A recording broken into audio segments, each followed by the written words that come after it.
श्री स्वामी समर्थ. ओम नमो भगवते वासुदेवाय. आज आपण अधिक मास महात्म्य चौथ्या दिवसाची कथा ऐकणार आहोत. भगवान विष्णूंची कृपा मिळवणारा पवित्र असा अधिक मास आहे. जय जय रघुवीर समर्थ. श्रीहरी विष्णू आणि स्वामी समर्थांच्या चरणी वंदन करून आजच्या अधिक मासाच्या महात्म्याच्या चौथ्या दिवसाची सुरुवात करूया. अधिक मास हा फक्त एक महिना नसतो, तर तो आत्मशुद्धीचा, भक्तीचा आणि कर्म परिवर्तनाचा काळ असतो. या महिन्यात केलेली प्रार्थना, जप, दान आणि सेवा अनेक पटीने फळ देतात, असे शास्त्र तर सांगत असते. ज्यांच्या जीवनात दुःख, संकट, अपयश आणि मानसिक तणाव आहे, त्यांच्यासाठी अधिक मास म्हणजे आशेचा दिवा आहे. आजच्या चौथ्या दिवसाच्या कथेमध्ये आपण जाणून घेणार आहोत एका गरीब पण श्रद्धाळू भक्ताची कथा, ज्याने अधिक मासात केलेल्या छोट्याशा सेवेमुळे त्याचे संपूर्ण भाग्य बदलले. एका छोट्याशा गावात माधव नावाचा एक गरीब ब्राह्मण राहत होता. त्याची परिस्थिती अत्यंत कठीण आणि हालाकीची होती. घरात अन्न नव्हते, अंगावर नीट कपडेसुद्धा नव्हते आणि लोक त्याची सतत थट्टा करायचे. पण एक गोष्ट त्याच्याकडे होती, भगवान विष्णूवरील अटळ श्रद्धा. माधव रोज सकाळी नदीवर जाऊन स्नान करायचा आणि मनापासून ओम नमो भगवते वासुदेवाय हा मंत्र जपायचा. गावातील लोक म्हणायचे, अरे माधवा, इतकी पूजा करून काय उपयोग? तुझं नशीब तर बदलत नाही. पण माधव फक्त हसायचा आणि म्हणायचा, देव उशीर करतो पण अन्याय करत नाही. एके दिवशी एक महान संत गावात आले. त्यांनी सर्वांना सांगितलं, हा अधिक मास अत्यंत पवित्र आहे. या महिन्यात केलेली भक्ती थेट श्री विष्णूपर्यंत पोहोचते. जो मनापासून सेवा करेल त्याचे दुःख दूर होईल. हे ऐकून माधवाच्या मनात आशा निर्माण झाली, पण त्याच्याकडे दान करण्यासाठी काहीच नव्हते. तो दुःखी मनाने मंदिरात गेला आणि भगवान विष्णूंना म्हणाला, प्रभू, माझ्याकडे पैसा नाही, मोठं दान नाही, पण माझं मन तुमच्यासाठी शुद्ध आहे. मी काय करू? तेवढ्यात मंदिरातील एक वृद्ध पुजारी त्याला म्हणाले, बाळा, देवाला पैशापेक्षा भावना प्रिय असतात. तू रोज मंदिर साफ कर आणि भक्तांना पाणी दे. माधवाने ती सेवा आनंदाने स्वीकारली. दुसऱ्या दिवसापासून माधव रोज पहाटे उठायचा, मंदिर झाडायचा, दिवे लावायचा, भक्तांना पाणी द्यायचा आणि विष्णू सहस्रनाम ऐकत बसायचा. त्याच्या चेहऱ्यावर आता वेगळंच तेज दिसू लागलं.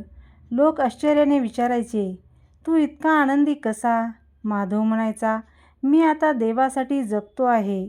अधिक मास जसा जसा पुढे जाऊ लागला तसे माधवच्या जीवनात छोटे छोटे चमत्कार घडू लागले. एका दिवशी अचानक त्याच्या घरासमोर एक व्यापारी आला. तो म्हणाला, मला माझ्या दुकानासाठी प्रामाणिक माणूस हवा आहे. गावात सर्वांनी तुझं नाव सांगितलं आहे. माधवला काम पण मिळालं.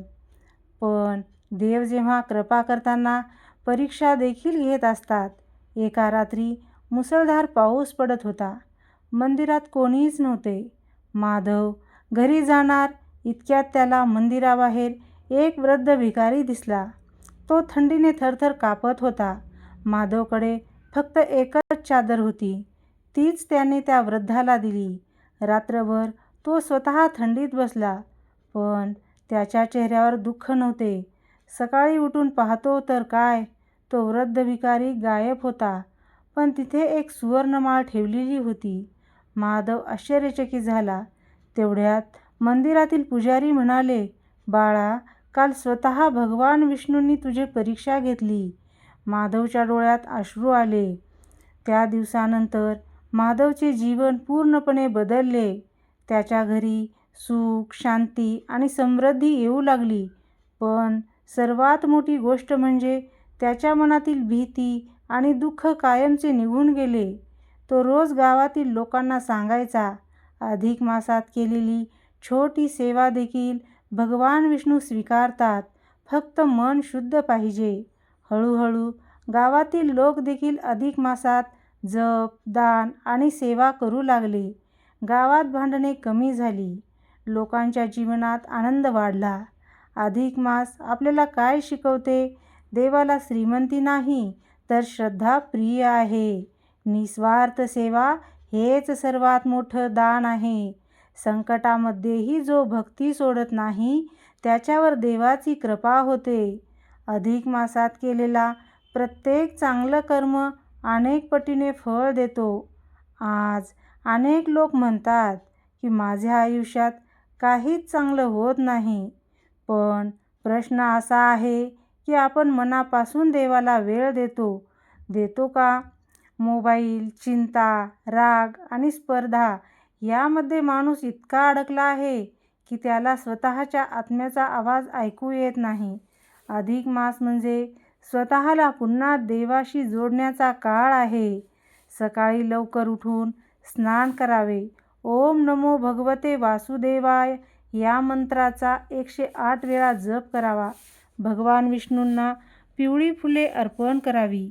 गरिबांना अन्नदान करावे. मंदिरात सेवा करावी. शक्य असेल तर विष्णू सहस्रनाम वाचावे. स्वामी समर्थ नेहमी म्हणायचे, भिवू नकोस, मी तुझ्या पाठीशी आहे. जेव्हा माणूस पूर्ण श्रद्धेने देवाची सेवा करतो, तेव्हा अशक्य गोष्टी देखील शक्य होतात. तुमच्या आयुष्यात कितीही अंधार असला तरी अधिक मासातील भक्ती तुमच्या जीवनात प्रकाश आणू शकते. कधी देव आपल्या आयुष्यात उशिरा येतात, कारण ते आपल्यासाठी सर्वोत्तम वेळ निवडत असतात. म्हणून दुःखातही भक्ती सोडू नका. रडत असाल तरी देवाचे नाव घ्या, कारण एक दिवस असा येईल की भगवान विष्णू स्वतः तुमच्या आयुष्यातील अंधार दूर करतील. अधिक मासातील हा 4था दिवस तुमच्या जीवनात सुख, शांती आणि सकारात्मक ऊर्जा घेऊन येवो. श्री वैष्णवे नमः. जय जय रघुवीर समर्थ. तुम्हाला हा व्हिडिओ कसा वाटला? आवडला असेल तर लाईक करा, शेअर करा आणि सबस्क्राईब करायला विसरू नका. आणि कमेंटमध्ये ओम नमो भगवते वासुदेवाय लिहा. श्री स्वामी समर्थ. जय जय स्वामी समर्थ.